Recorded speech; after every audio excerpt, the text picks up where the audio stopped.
Now, the 7th play is a little bit odd because it's basically a kind of cross-arm lift where you're supposed to pick them up off the ground and drop them on their head.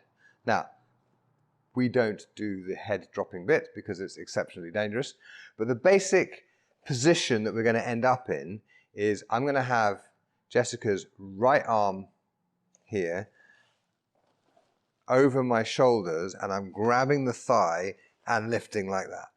Now, personally, that doesn't suit my lower back issues terribly well, so we're going to take it very gently. Yes. Okay, so all plays derive from the first master. The question is, how do we get there? Now. Now I see, yes. Yeah? Yeah.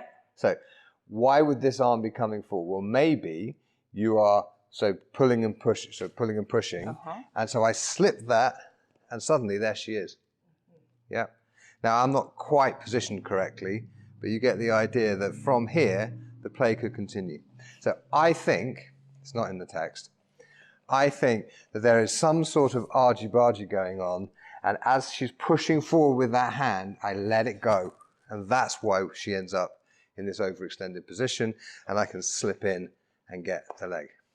You feel I've got you from here? Well, yeah. Yeah. There's pressure coming in from that arm, so allow that to slip. So you've got that pull coming, step in. Yeah. Just to be really pedantic about where all the bits go in the picture, as the pressure comes in, I slip.